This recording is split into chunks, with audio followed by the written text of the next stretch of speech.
and this faith journey has produced is peace and joy. And so, God, we enter your gates today with thanksgiving. We are thanking you that we are growing up in faith. We are thanking you that we are becoming and beholding and becoming changed for the time we have spent in your presence.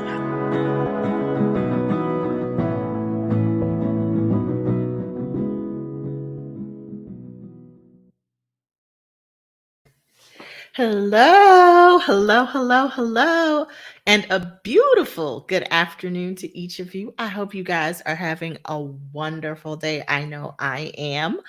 So, if this is your first time, let me just go ahead. And if this is your second time, or if you are a regular viewer, I just want to say welcome. Welcome to today's edition of Midday Manna. I have the awesome privilege of not only being your host of Midday Manna, but of being the proprietress of a wonderful kingdom enterprise called Legacy Builders. It is our goal, it is our hope, it is our purpose, such as it was, to help individuals and couples gain necessary tools and skills to not only leave a lasting legacy, but have a successful and satisfying relationship.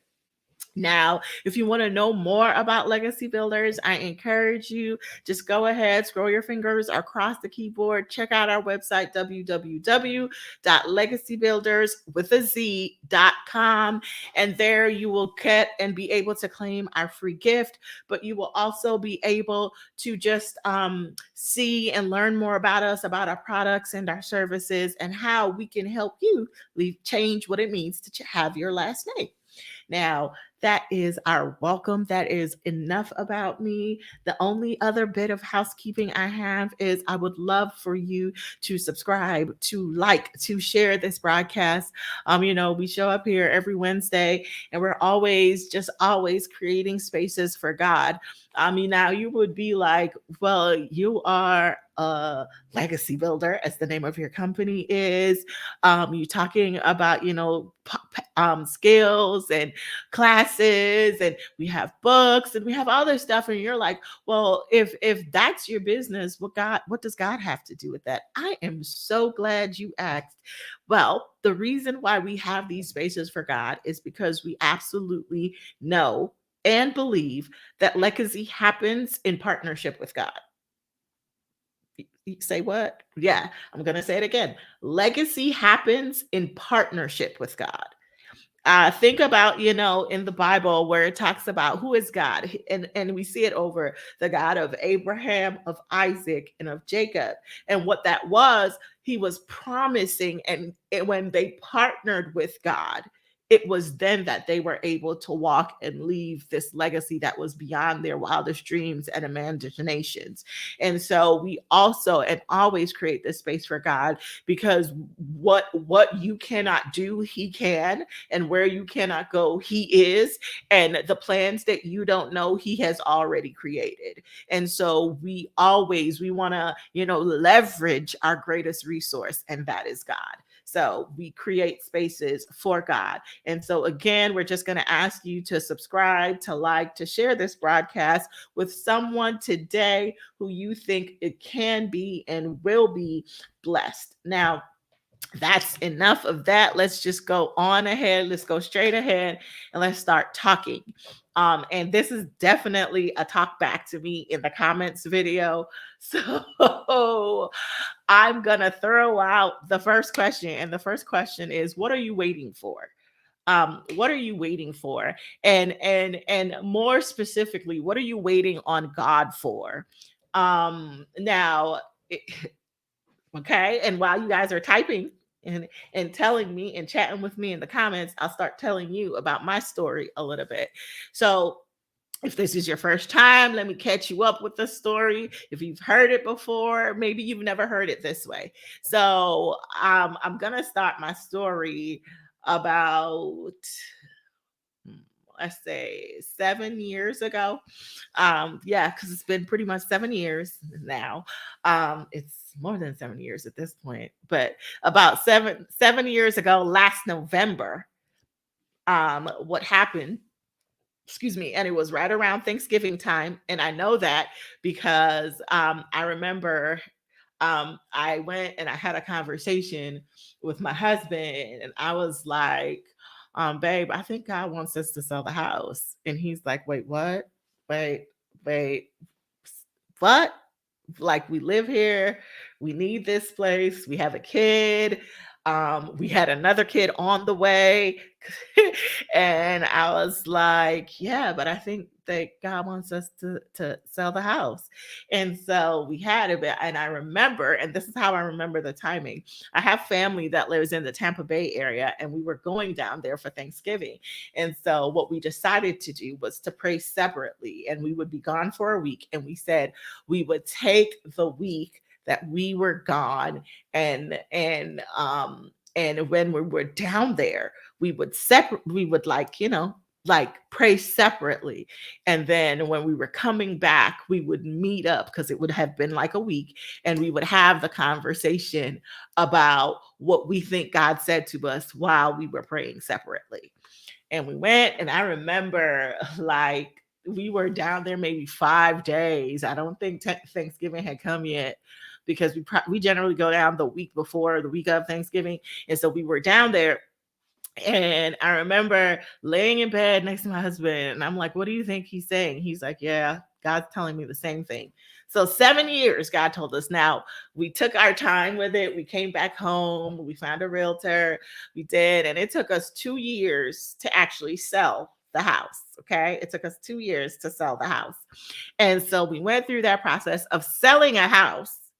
Mind you, at this point, yes, because that was November, then I had my daughter in January. And I remember packing while pregnant, so we could stage it. Yeah, yeah. So 2 years, and then we finally sold it, and we moved out. And we moved out on faith that, and when we moved out, and I remember we closed in May. And so I remember that May, and I was like, and we went and we found temporary housing for 3 months, because we were like, God, my kids do it like this. The one they count, but we found it for 3 months, because we were like, God, we're believing that in the next 3 months, you're going to give us our next place. We just knew, God, hear me, guys. We knew that our obedience was going to produce something. And more than that, we had walked away from the table with a couple dollars. So we're like, all right, we got down payment money. We got this. We're going to do this. That's not what happened. You hear me? That is not what happened. Those 3 months came and went. Then we went and we rented someplace for a year. And again, we're in these temporary housing spaces, and we had to leave there. And then where we go after that? I think we went to a family member to stay for about 3 months. Yep. And in that time, we just hit, like, my husband is the chief breadwinner in our family. Yes, I am an entrepreneur. Yes, I have a business, and we are building, and stuff is happening. But, like, in terms of steady, you can guarantee that direct deposit is going to hit. That's my husband. In those years that we're talking about, those 2 years, he was unemployed for 6+ months, twice. So, like, literally, we closed on that house in May, and then I think in, like, October of that year, that was it. Yeah, was it October? Was it? Or maybe it was the next year. But whoop, there he goes, unemployed. And then for like 9, 10 months, that happened. And then he got a job. It was a great job. He worked at that place for about 2 years. And then he got laid off again.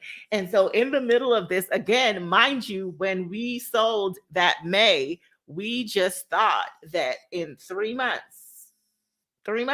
we were going to do it. And every time, and every place we went to, and every place we looked at, we were just like, oh, we don't want to get too comfortable. We don't want to stay. We don't want to do this. We paid storage for 3.5 years? Yeah, about 3 years, all our stuff was in storage, because we just wouldn't let ourselves get settled, because any minute now, God is gonna give us the house. We had been on the market, we got a realtor, we were doing everything. It did not work, folks. So fast forward now, we were like, we need to get settled. Our kids need to go to school. We cannot keep moving. So God help us find a place. He found we were renting. So we found a townhome that we were renting. We lived there. And for 2 years, we lived there. And in that whole time, again, this is now 5 years have passed, guys. 5 years have passed at this point. And we were we were like, okay, it's gonna be this time, and all the times, and we're waiting, but we're like, any minute now, God, you're gonna show up. And we were trying to save for when God would call us to break our lease and life would happen. And guys, when I tell you, and it was always any minute now, God, you're gonna show up. And it did not happen. 5 years passed, and then last year comes around, and we're like, all right, God, this is it. This is it. Like, it's now or never. We need you to show up. And true story, I found this book called something about a 3-day fast, and I'll put the name in the comments for you. But it was pretty much a three-day fast journal where they talk to you and they tell you, if you're looking for answers from God and nothing hasn't happened, you need to fast for 3 days. Now, again, but that happened after. So I'm sorry, I'm jumping ahead in the story. So let me back up. So our lease expires in July. So come now July, and that year we were like, God, it has to be this year. And everything around us was saying it happens now. Everything around us was saying it's now. Everything is like, it's now. I mean, and so, with leases, you have to give notice. We were supposed to give notice in like March or whatever. And everything is like, don't renew the lease because it's now. And we're like, God, we ain't pre-approved anywhere. Like, what are you talking about? How is it now? We had no evidence that it's happening right now. And we watched promises for other people get fulfilled. We had nothing, and no movement, no traction. And so we're like, in faith, we're like, all right, we're not going to renew the lease. We're going to believe that it's now. Then come time, and we're like, all right, we're going to start packing our stuff. And we got a storage unit. We hired movers. Guys, we moved out of our townhome we believe that God said it's now. And then once again, we secured housing for, I think, 6 weeks, 6 or 7 weeks, because it was August. Yeah, it was August that we moved out, because the lease expired at the end of July. And we were like, all right, God, you got 6 weeks to show us something. And here's what happened. We moved out, and for the first time, we were pre-approved. But it happened after we moved out. Somebody needs to be hearing me. It took 5 years, and then we had to move in faith first before we saw what God was going to do. So we waited 5 years, and then we moved out saying, God, we're going to believe you. We're going to believe in the timing. We're going to believe in the word we think you're speaking to us. And so we're going to move out. And we got pre-approved. And so we were like, all right, we're pre-approved. We can do this. Guys, the 6 weeks mark passed. The 3-month mark passed. And actually, we were coming up to the 3-month mark. And I was like, God, we can't keep doing this. We can't.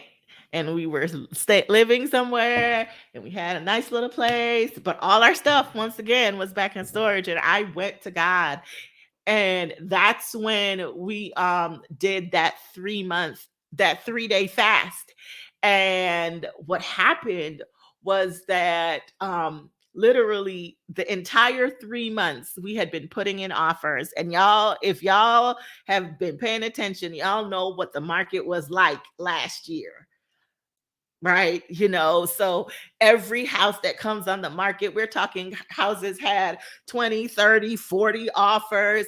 People were paying 50, 100,000 over asking. They were waiving all contingencies. Like, they were doing the most. And we were like, we ain't got, what we got is what the asking is. We want our inspection. We aren't waiving any contingencies. We don't have a cash offer. We don't have an extra 50,000. Like, we didn't have anything to make us recommend us other than this faith that, God, you brought us here, so God, you were going to do it for us. Right? And so, guys, we come across this fast, and I literally remember I found the book. I let my husband read the book. It's a really, really short read. This book about by Jonas, I can't remember, but I'm gonna find it and I'm gonna put it in the comments of this broadcast.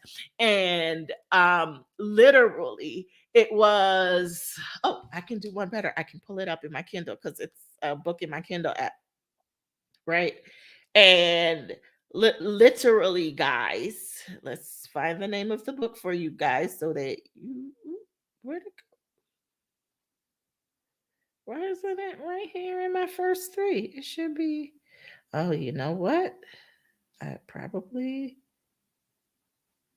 Okay, it's the 3-day fasting challenge. How to receive manifestation of answers by Francis Jonah. Again, the book that I read was 3-day fasting challenge. How to receive manifestation of answers by Francis Jonah.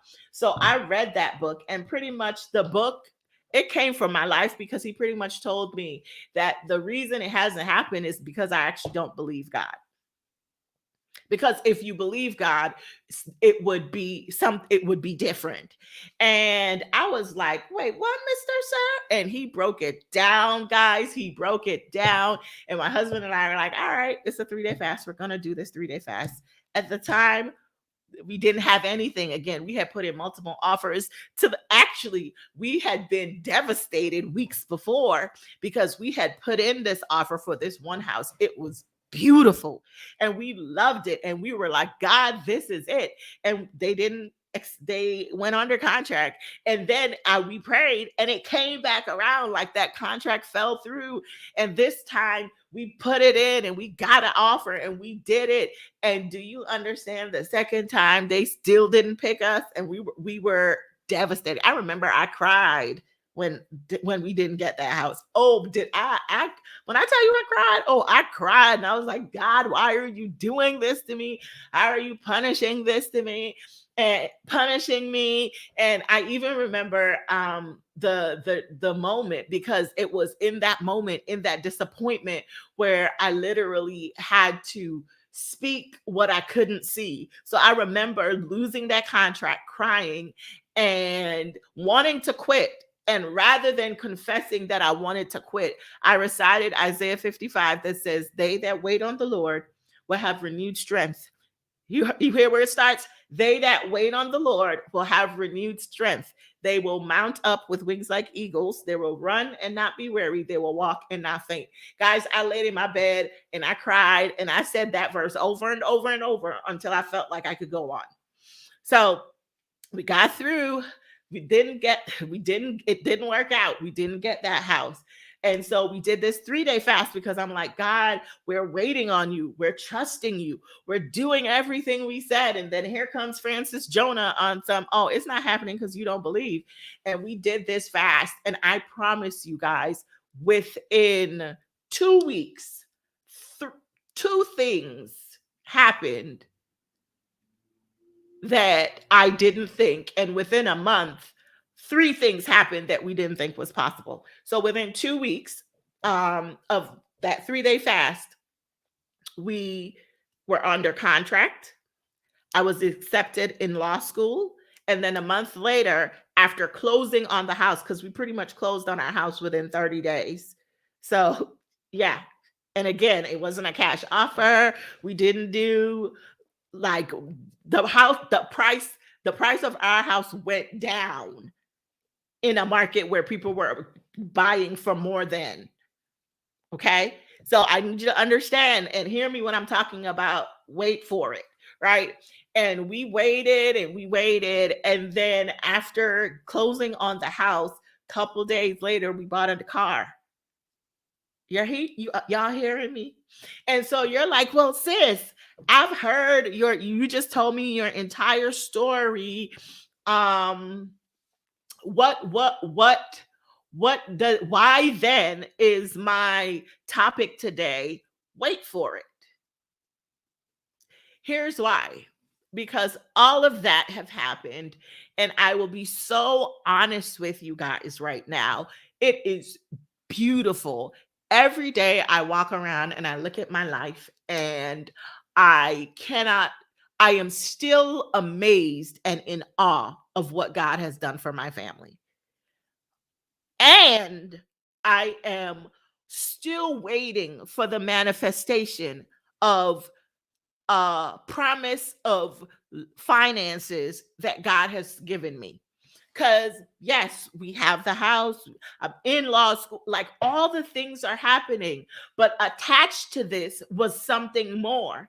And so some of us, it's easy now that because, some of it has happened, you're like, well, maybe God, because for what I've already received, something's telling you for what you've already received, just be satisfied. Nope. Or well, you got this and this, so maybe God didn't mean that. Nope. Or you're like me and you've gotten this and this, and you still very actually having gotten this and this makes the other thing you're waiting for even more necessary. And you're like, God, how did you give me those, but you haven't given me this? And you're literally worried, or you try, because like I think about the moments, and literally just before I went live I had this conversation with my husband where I told him, um I'm breaking a cycle today, because I noticed right around a certain time every week I would start to get sad. And I'm like, I'm not doing that anymore. I'm not doing that. I am going to go back and look at what worked. What worked was when I did not feel like I could go on, I confessed the word of God. Two, we continued to move in faith even when we didn't see the answers to the things we were happening. And three, we strategically prayed and fasted for the answers that we believe that God had given us.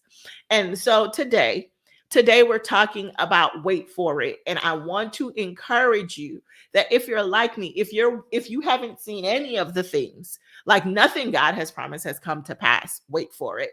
If only some of the things have come to pass, wait for the rest. Now, if you're like me and most of the things have come to pass, but it feels like the most important part hasn't happened, and the things that have happened are actually putting pressure on you, and so everything is telling you now to go back and to use different resources to get to where you want to go versus the resources that got you where you are.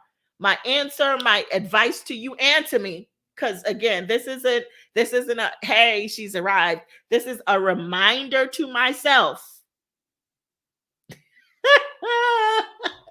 Really? Look, because this is how, and guys, this is why I'm laughing. If you are watching on someplace other than Facebook, Holly is like, why are you in my head and heart output? God is with me. He's with us. He's with us. Because if you are like, you've seen some of the things, guys, and you're still waiting, and what you've received has actually made the burden of what you haven't received heavier. And I'm telling you guys, because I think one of the things I love to do is to talk about the things that we don't talk about. So, everybody loves to say, oh, have faith and just believe in God and his timing is perfect. And I don't disagree with any of that. I absolutely agree with all of that. I believe all of that. But what do you do when you're here? When you're here, where God has moved amazingly in your life, you have seen his hand, you've seen him provide, you're sitting in the revelation of his provision, and it is beautiful to you, and it is wonderful, and you love it, and you're filled with gratitude, and you're worshiping and you're praising. And it's also very hard and heavy because the very blessing has caused weight in another, and not WAIT weight, but also WEIGHT weight, where the weight of the fulfillment of the totality of the promise is heavier now than before you even got it. Because now it's not just, I think I can. Now you're struggling with the weight of, God, I know you can, because look what you already did. Look what you've already did. So why am I still waiting, WAIT, waiting for the rest of it?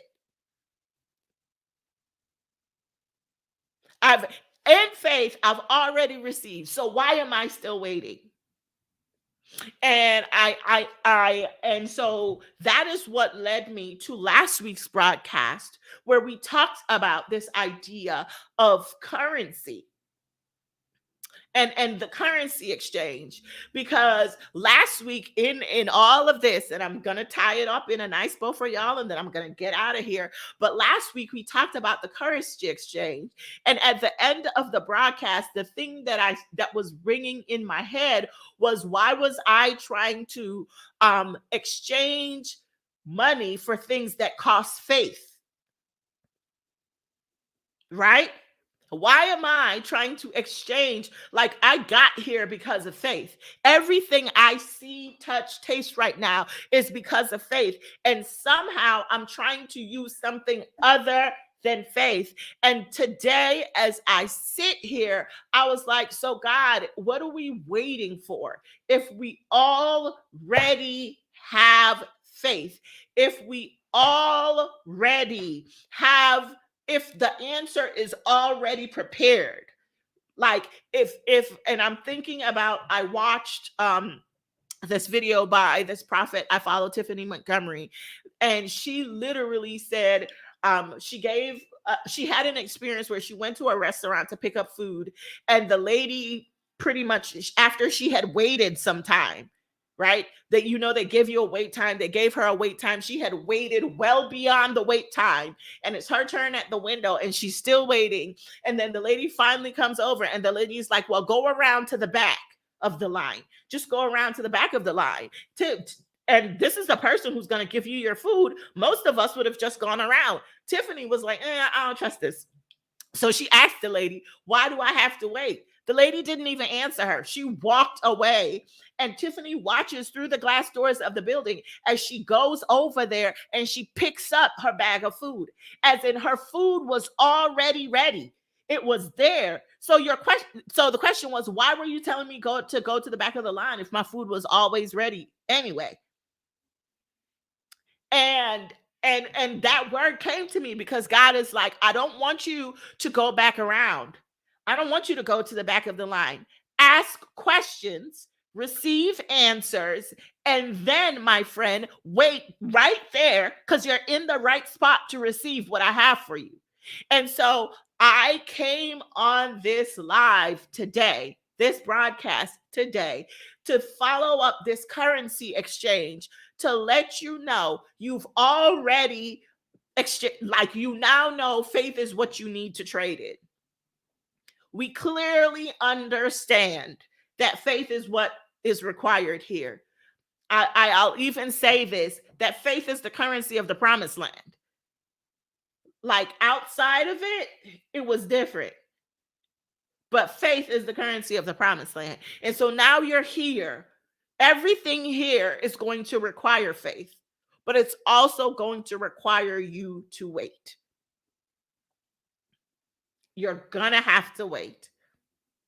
And I want you to know that it's worth waiting for. And so this is my encouragement to myself and my encouragement to you, that don't forget the tools. Got to have faith. It's going to require faith. It's going to require more than likely some praying and fasting, but it's also going to require you to ask questions and wait for the responses.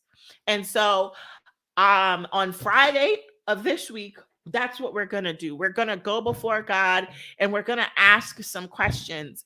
I am going to invite you to join me. I generally do it alone, but today I feel impressed to invite you to fast with me.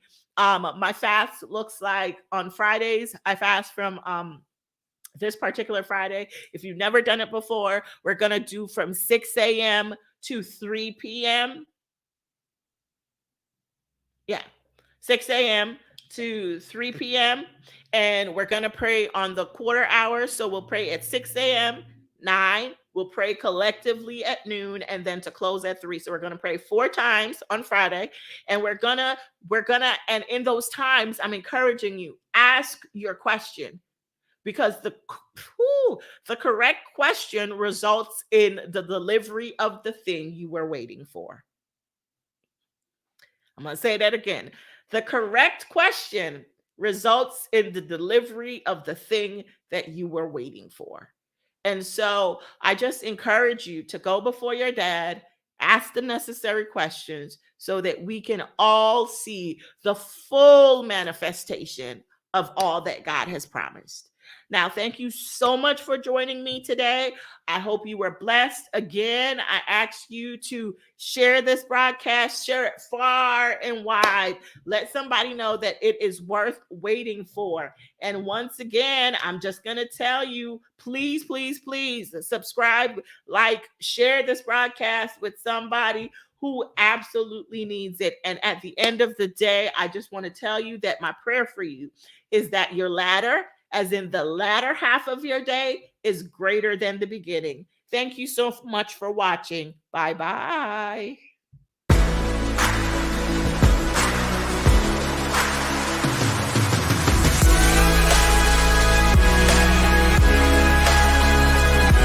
What our trust and this faith journey has produced is peace and joy. And so, God, we enter your gates today with thanksgiving. We are thanking you that we are growing up in faith. We are thanking you that we are becoming and beholding and becoming changed for the time we have spent in your presence.